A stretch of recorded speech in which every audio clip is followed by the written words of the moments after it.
Evo, posle napornog puta u našem studiju u Nišu pozdravljamo Bojana Stankovića, jednog od Konstantina. A Dobar dan. Konstantin jeste vokalna grupa iz Niša i oni su se upravo vratili iz Banja Luke. Bojana, ja te pozdravljam. Dobar dan, drago mi je što sam opet sa vama ovde i da podelimo sa vašim slušalcima naše neka lepa iskustva. Dalek je put do Banja Luke, ali sigurno ono što ste tamo doživjeli je veliko i imalo se rašta ići. Tačno, jeste dalek put, ali nekako kad je čovek zadovoljan, kada ima neki svoj cilj i kada je okružen nekim dobrim ljudima i ljudi u Banja Luci su predivni i bilo je stvarno divno uopšte upoznati se sa takvim ljudima i održati tamo koncert, bilo je stvarno onako nesvakidašnje. Vi ste imali lep povod, 120 godina Hora Jedinstvo, slavili su svoju lepu i vrednu godišnjicu. Da, bila je velika čast, stvarno velika čast. Maestro Nemanja Savić, koji diriguje Srpskim pjevačkim društvom, je nas pozvao da dođemo i uveličamo taj veliki jubilej, 120 godina Hora Jedinstvo. Sam poziv je bio velika čast, a održati koncert i uopšte biti u krugu tih eminentnih ljudi, kompozitora, pevača je stvarno jedan veliki događaj za nas. I pamtit će se do sledećeg odlaska naravno, a zavolali ste Banja Luku. Jeste, mi smo imali ranije neke kontakte sa članovima Hora Jedinstvo, jer majstor Nemanja Savić je često dolazio sa horom u Niš na horske svečanosti, tako da taj kontakt datira iz nekih pređašnjih vremena, a konkretno kontakt vokalne grupe i Hora Jedinstvo datira od prošle godine sa horskih svečanosti i ove godine smo bili na festivalu u Kragujevcu gde nas je majstor Nemanja pozvao da budemo njegovi gosti. Bojane, ovo je samo jedno od putovanja, da pomenemo bili ste i u Poljskoj, takođe lepim povodom. Tako je, mi smo u junu mesecu drugi put otišli u Poljsku na poziv sveštenika oca Mihajla, koji je završio bogoslovije ovdje u Beogradu i koji tamo ovako slavi na jedan interesantan način srpski Vidovdan. Interesantan samo iz razloga što se jedan takav veliki srpski praznik slavi daleko od Srbije u Poljsku, na severu Poljske. I mi smo ove godine sa Bistrikom i Biljom Krstić održali koncert u Bjalistoku, to je grad na severistoku Poljske, na granici sa Belorusijom. Tu se održavaju razne manifestacije, izložbe knjiga, zatim koncerti, tu su izložbe fotografija, srpskih manastira, srpske prirode i tako dalje. A mi smo i 2012. godine učestvovali na prvom tom festivalu Vidovdan u Poljskoj, gde smo održali koncert u Bjalistočkoj operi. I sad ono što je takođe značajno, bili ste na festivalu Klapa u Perastu i osvojili ste dosta nagrada.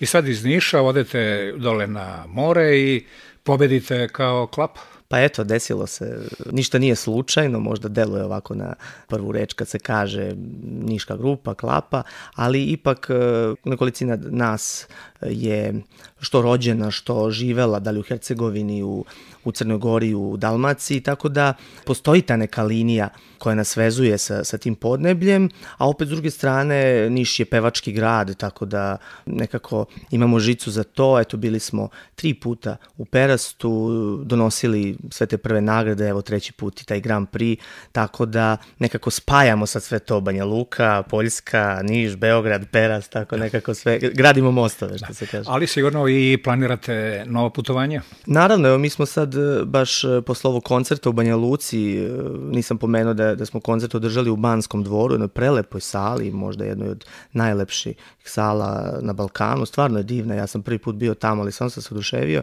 i svi mi naravno.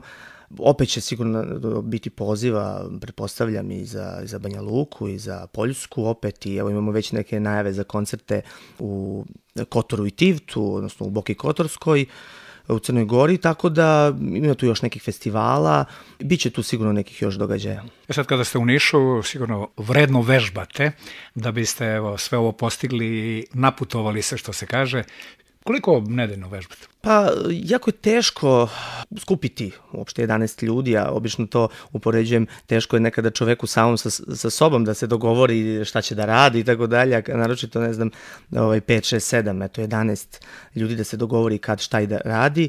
Mi se skupljamo 2 do 3 puta nedeljno, moram da pomenim ovde, stvarno veliku pomoć imamo od Niškog kulturnog centra sa kojima sarađujemo i koji nam ustupa te prostorije. Tako da 2 do 3 puta nedeljno, sad recimo proba traje nekdo oko 2,5 sata, mi tako radimo i pripremamo sve te neke koncerte, festivale. I sad, za one koji ne znaju, koja je to vrsta muzike i kako odabirate vaš repertoar? Naš repertoar je raznolik, znači paleta tih žanrova je široka, pevamo i duhovnu muziku, crkvenu, jer dosta nas i potiče iz horova, tako da imamo to što se kaže u našim srcima. Tu je etno muzika, što Srbije, što i šire, pevamo i rusku muziku, i makedonsku, i crnogorsku, dakle ima tu raznih podneblja. Zatim tu je evergreen, gde pokušavamo da sačuvamo neke pesme koje su zaboravljene, tipa Pod sjajem zvezda, Zvižduk u 8, Summertime i tako dalje. Tako da stvarno je širok repertoar. Zašto smo mi to tako izabrali to tako da bude? Jednostavno videli smo da na prvim našim nastupima, na prvim našim koncertima publika reaguje pozitivno. Drugi koncert, treći, vidimo da to, što se kaže, pije vodu, to je dobra stvar. Evo i sad i u Banja Luci, evo imali smo jedan komentar gde sad koliko je to istina ili ne, ali je bio komentar gde su ljudi koje ne znamo, koji su nas sreli na ulici iz publike, rekli da nikada nisu u Banja Luci slušali ovakav sastav. To je stvarno nekako pohvalno i velika čast, eto. A da ne govorim o ljudima koji su eminentni, koji su bili tu, ne znam, i kompozitor Svetislav Božić, Aleksandar Vujić, Darinka Matić-Marović je bila sa svojim Obilićem odmah posle nas, znači mi smo imali koncert, pa oni, mislim, to je stvarno bilo veliko i svi ti, da kažem, komplimenti koji su nam dodeljeni nam daju sigurno obavezu da nastavimo da radimo. Ne smemo da se uobrazimo, naravno, ali s druge strane moramo da cenimo i sebe i da znamo da mi možemo i nastavit ćemo, naravno, u ovom tempu. Nećemo stati. Lako je nama koji znamo kako pevate i šta pevate, ali sigurno da će biti prilika da vas mnogi upoznaju, naravno, na obostrano zadovoljstvo. Nadam se i sigurno mi pevamo za publiku, trudimo se da gajimo jednu dobru kvalitetnu muziku, pa ko to prepozna. I evo, za kraj, Bojane, šta predlažeš da čujemo kao ilustraciju ovog našeg razgovora? Pa evo, pošto smo se vratili iz Banja Luke, iz jednog srpskog grada, sa velike godišnjice 120 godina hora Jedinstvo, predlažem da čujemo jedan splet srpskih pesama.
Lepeli su na nogu ružanke devojke, lepeli su na nogu ružanke devojke, devojke iz Gruže, lepe su poruže, devojke iz Gruže, lepe su poruže. One nose na noje leki opanke, one nose na noje leki opanke. Najlepše su na nog ružanke seljanske, najlepše su na nog ružanke seljanske. Igrale se delije, na sred zemlje Srbije, Igrale se delije, na sred zemlje Srbije. Sitno kolo do kola, vilo se do Stambola. Sitno kolo do kola, vilo se do Stambola. Svira krula iz dola, Frula moga sokola, svira krula iz dola, frula moga sokola. Sitno kolo do kola, čulo se do Stambola. Sitno kolo do kola, čulo se do Stambola. Igrale se delije, delije.